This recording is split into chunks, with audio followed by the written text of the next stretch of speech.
All right, so we're deciding between the 360 PA, the 180 PA, or the Outback. Differences and cons. So as far as price, the Outback's going to be on the less expensive, medium, most expensive for the 360. So on the Outback, one of the cool things straight off the bat, I ask people, how are you going to transport it? The Hobie PAs, they're bigger, they're stable, they have a lot of features. What comes with that, the downside, is they're heavier, right? So typically you're gonna have these in the back of a truck or on a trailer. If you can obviously car top these, you can take everything off, you can put them on an SUV, minivan, lifted truck, whatever you want. But the easiest way to transport the PAs is gonna be in the back of a truck or trailer. The advantage of the Outback is it's lighter, so you can put this on top of, I've put this on top of the SUV many times, less than 80 pounds with everything off of it. Super easy to car top. The PAs are gonna be obviously a little heavier. So starting in the front of the bow, the 360 and the 14-footer PA is gonna have a bigger hatch than the 12-footer PA, and then obviously both of those hatches are gonna be bigger than the Outback. So the Outback, with its lower profile and lower seating, when you sit down in it, you're gonna feel a lot of stability because you're sitting lower in the kayak, lower center of gravity, and it's able to pierce through the waves and pierce through the surf a lot easier, right? So that's why the Outbacks are known for being great saltwater boats. They're fantastic at that. As far as the pro anglers, they really became popular with a lot of the bass fishing, with a lot of the tournaments, or with people that just wanted a whole lot of stability. So for the bigger guys, you can step off of a dock onto the PA. It's not gonna move much. It's not really gonna care that you're there. Just you stand up, you sit down, you walk all over this kayak without thinking about it. So that's one of the huge benefits. And you also do have some different features. So for the upgraded 360 drive, the one thing that's cool about this is your 360 drive is how you can actually steer your kayak as well with the rudder. And what you'll notice is that on the left-hand side, you will have two steering mechanisms. So with the Outback seat, you're gonna be sitting lower. The lower center of gravity is gonna give you more stability. So you're gonna feel really comfortable in moving water. When you're launching it from the beach into the ocean, taking those waves in, it drains water remarkably well. It is built to do that. And then you also do have your stand in the back. So if you want to lower your seat really quickly, you can just pull that, lift it up, and you can drop your seat in even lower position or in a comfortable, relaxing, maybe midday nap position. It does have steering on both sides again, just like the Pro Angler. And the back area is absolutely huge. So if you're using the Hobie crate, you're gonna have plenty of room.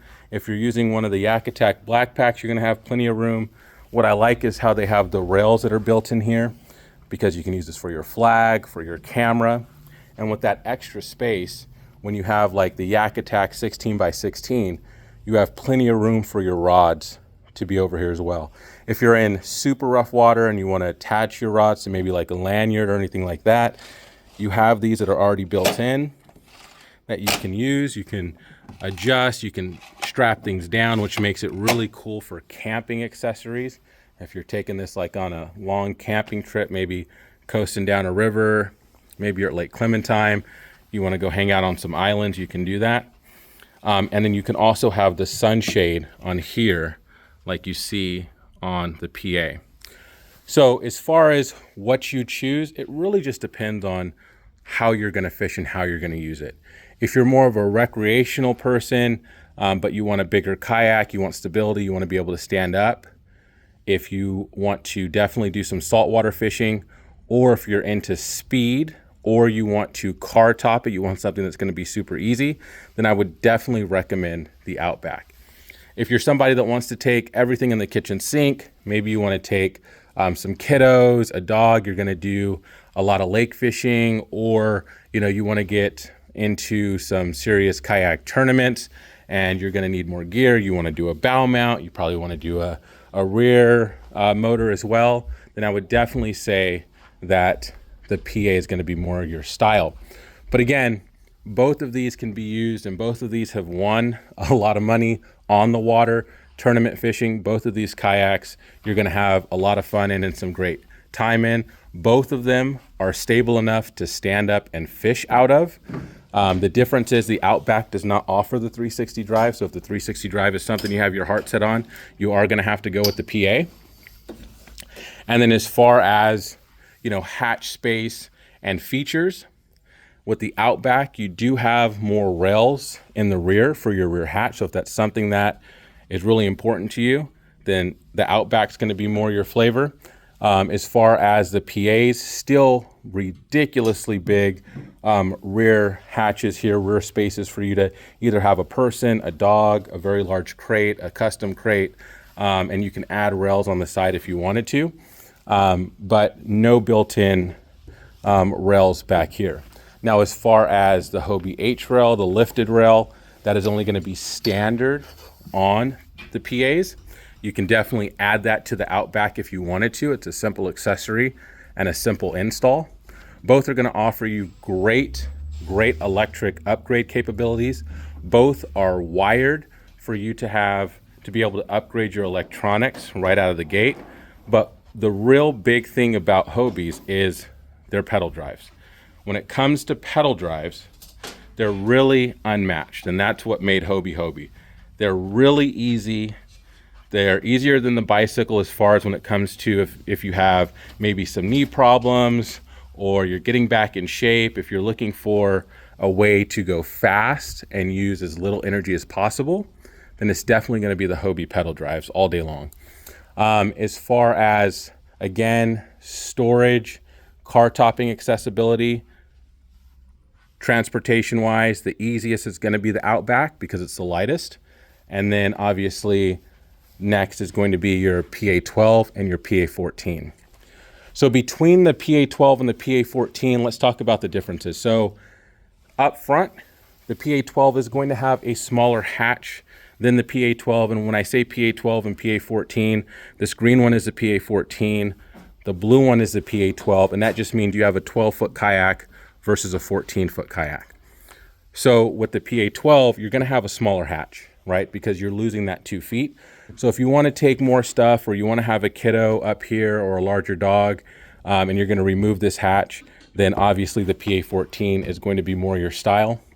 As far as built-in rod holders, the PA14 is where you're going to get the 3 rod holders that are going to be built in. So you're going to have 6 rod tubes total, where the PA12 is going to give you 4. As far as the width is going to be the same. The rails are going to be the same, very similar. The seats are going to be the same. The rear hatch is where you're going to get a bigger rear area for storage and gear in the PA14, again, because you have that extra 2 feet. But as far as your accessories that you can put on them, they're going to be the same, right? So they're built in for 2025. You do have 3 different sections for your standard 4-bolt pattern for your micro anchors or a rear motor. You also do have your drill-in plates for accessibility, for installation, and you also do have your rear hatch. That's something that you can add to the Outback, but it does not come standard. It comes standard in the Pro Anglers. And the Pro Anglers, as far as your paddle, you do have a place to put your paddle on both sides. Usually you'll have a 2-piece paddle, and you will put 1/2 over here and 1/2 over there. It is the same. And both Pro Anglers do have 2 rear rod holders that come standard. So as far as differences, guys, that's your main difference. You have an option with the PAs as far as 360 or 180 drive. The PAs are the only ones that will offer you the 360 drive, which is a cool feature, especially with the upgrades that they've done with the 360 drive. The Outback only comes with the 180. The PA offers the 180 as well. So at the end of the day, car topping, speed, ocean, river, extremely stable, lakes, taking extra people with you. Both will offer you a lot of accessories. Both will offer you a really good time on the water. Both have been known to catch some really, really good fish. It just depends on what your style is and what you want to do. Guys, if you have any questions, Put them in the comments below. All of you Hobie lovers and that have Hobies, you know, drop some of your pros and cons below. And as always, you guys can pick these up at Kayak City. Thanks for watching, and I'll see you on the next one.